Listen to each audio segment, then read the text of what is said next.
ロキの悪魔の実の名称が正式に発表。エルバフにはかつて戦シーンが存在していた。皆さんこんにちは、私はシレンナです。長い2週間がようやく終わり、ワンピース第1175話のネタバレ速報が入ってきました。タイトルはニーズヘックです。小田栄一郎先生はもうもったいぶることなく、ロキの果実の真相を直接明かしました。本話の冒頭、サンジはディアブルジャンブを放ち、ニコ・ロビンに絡みついたソマーズ星の茨を焼き尽くします。一方、ゾロは子供たちを閉じ込めていた茨を切り裂きました。ルフィはこれに対し、さすがゾロ。お前ならできると思ってたぞ。と称賛します。これにより、ソマーズ星の茨は真の実力者の前では全く歯が立たないことがわかります。その後、ルフィとロキは子供たちを救出し、ヤルルの近くまで連れて行きました。回想シーンの中で、ヤルルはロキが持つ悪魔の字、動物系竜々の実現住種モデルニーズヘックであることを明かします。ヤルルは誰がこの実を食べようとも世界最大の巨竜に変身すると語ります。しかし、巨竜の大きさは能力者自身のサイズに比例するため、古代巨人族でなければ、この実の潜在能力を十分に引き出すことはできません。この見解は当時のロックスの評価とも一致しており、動物系の悪魔の実にはやはり巨大な体格が支えとして必要であることが裏付けられました。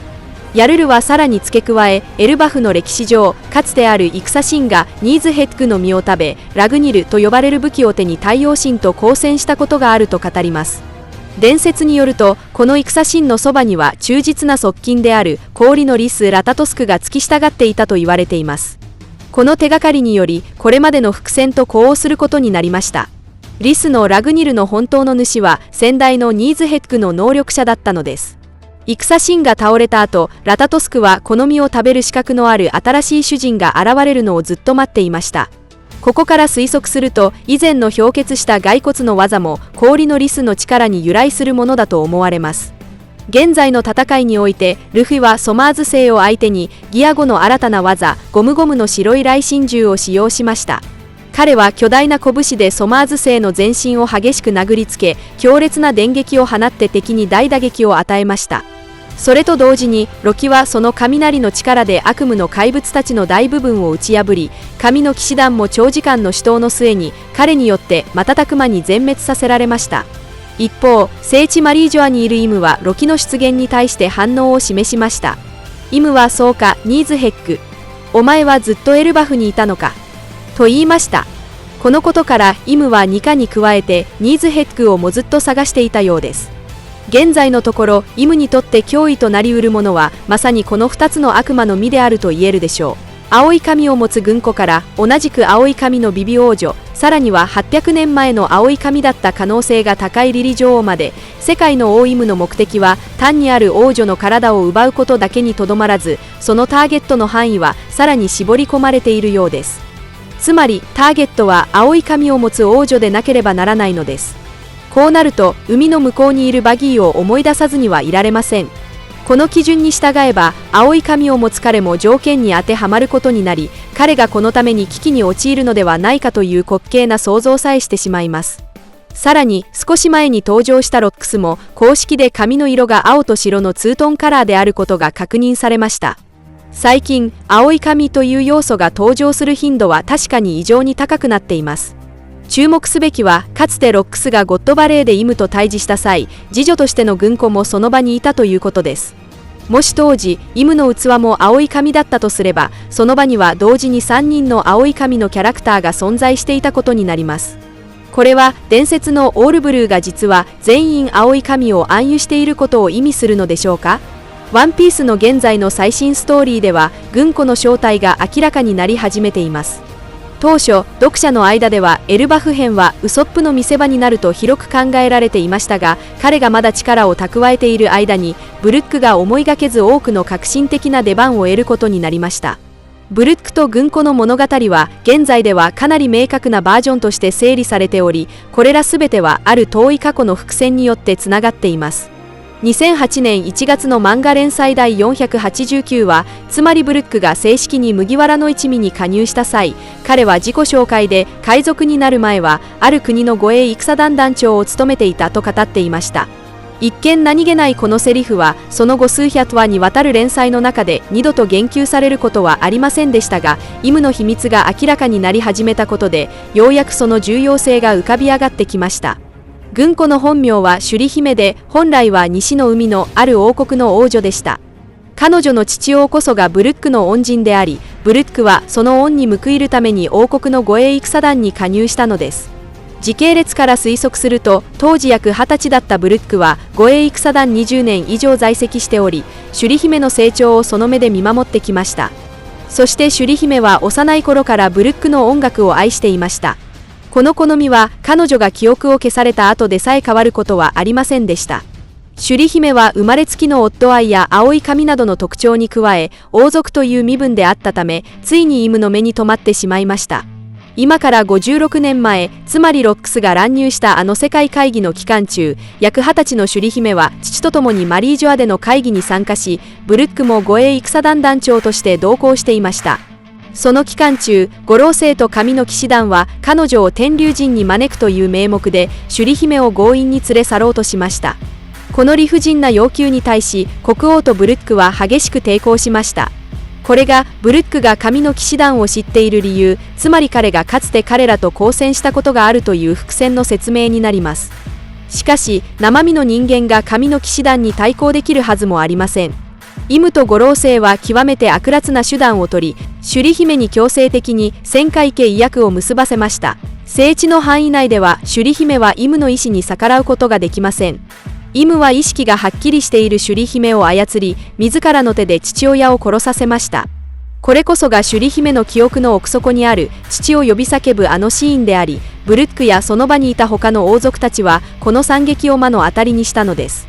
それ以来、父殺しの王女という悪名が広まり、首里姫は犯行後に行方不明となりました。国王と王女の両方が失踪したため、その王国は急速に衰退しました。ブルックは恩人に対する深い罪悪感を抱えたまま護衛戦団を離れ、海に出て海賊となり、後にルンバー海賊団に加入しましたが、この辛い記憶を心の奥底に封印しました。実際には聖地で消えた首里姫はイムに連れ去られ、強制的に記憶を消されていました。彼女は軍子と改名され、天龍神の一族という架空の生い立ちを与えられました。イムの側近として彼女はある特殊な需要のために常に花の間でイムに付き添っていました。数日後、ロックスが世界会議に侵入するという突発的な事件の中で、首里姫は再び花の間でロックスを目撃することになります。その後、首里姫は天龍神としての身分で徐々に神の獣人として育成され、有名なゴッドバレー事件にも関与しました。イムとの特殊な関係により、彼女は本来なら五老星しか持たない不老の能力を得て、その容姿は操られた時の若い状態のまま永遠に固定されました。数十年後、彼女は正式に神の騎士団の一員となりました。長期間支配されていたため、彼女の潜在意識は混濁し、例えば彼女が最も恐れるものがニカであるなど、それはイムの深層心理にある恐怖が投影されている可能性が高いのです。しかし、イムが当時首里姫の記憶を完全に消そうとした試みは、完全には成功していなかったようです。自らの手で父を殺したことによる巨大な心的外傷は、子供が父親を呼ぶ泣き声を聞くと容易にフラッシュバックを引き起こし、一時的に自我を取り戻すきっかけとなります。これこそが第1149話で描かれたシーンなのです。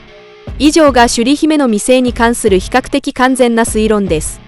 実は昨年6月の第1149話に関する考察でも、私はブルックと彼女の過去について推測していましたが、今やその一部が検証されました。現在の革新的な問題は、イムがなぜこれほど彼女に執着するのか、その目的は一体何なのかということです。伏線を張ることに長けた小田栄一郎先生が、このタイミングでブルックの物語を明かすことを選んだのには、必ず深い意味があります。キーワードは不死と魂です。ブルックは極めて特殊な存在です。彼は読み読みの実によって蘇り、特殊な遭遇によって骸骨の体を手に入れました。90年も存在しているにもかかわらず、その状態は死んだ時と変わらず、ある意味での永遠の命を実現しています。開発を経て、読み読みの実はブルックに魂の力を利用する能力、例えば幽体離脱などを与えました。もし当時のブルックが黄泉の国から戻ってきた際、憑依したのが自分の骸骨ではなく他の肉体だったとしたら、結果はどうなっていたでしょうか。それは実際には起こりませんでしたが、これはイムの能力のメカニズムを暗示しているのかもしれません。イムの永遠の命の秘密は、絶えず肉体の器を交換することにあるのかもしれません。イムと契約を結んだ五老星や神の騎士団などは力を共有すると同時に、その命もイムと結びついています。したがって、イムを倒すためには、全ての契約を断ち切る必要があるのかもしれません。イムに関する分霊箱説については、以前詳しく分析しました。小田先生がブルックと朱里姫のストーリーラインを配置したのは、実際にはロックスのストーリーラインが終わった後に新たな糸口を開き、3人目の被害者を利用してイムの秘密をさらに明らかにするためであり、まさに草社会線、不脈千里と言うべきでしょう。もし朱里姫の境遇が悲劇だとするなら、ビビは次の争奪の焦点になる可能性が高いです。ビビがエルバフ編の冒頭で新聞を通じて麦わらの一味に残した暗号は、まさに将来の再会への伏線です。もし今回の事件で軍子が退場することになれば、イムの次の計画は必然的に代わりの青い髪の王女としてビビを探し出すことになるでしょう。現時点では青い髪の具体的な意味を完全には読み解けませんが、ブルックとイムを結びつけることは、イムの支配能力に対抗する方法がブルックに隠されていることを暗示しているのかもしれません。読みのみは生まれつきあらゆる魂の創造物に対して相性が良いのです。ホール系キアイランド編でブルックはヨンスベロギビッグマムに正面から挑みましたが、今回その相手はイムへとレベルアップします。ブルックは魂の力を音楽に込めることができます。もしルフィのギア語解放のドラムのリズムと組み合わせ、魂を揺さぶる解放のシンフォニーを奏でることができれば、その独特な音と覇王色の覇気が組み合わさり、イムの支配能力に対して絶大な抑制効果を発揮するかもしれません。これこそが続くエルバフ編の混戦において膠着状態を打破する鍵となる可能性が極めて高いのです。以上が今回の動画の内容です。最後までご視聴いただき本当にありがとうございます。もしワンピース漫画の熱心なファンであれば、ぜひ私のチャンネルを登録してください。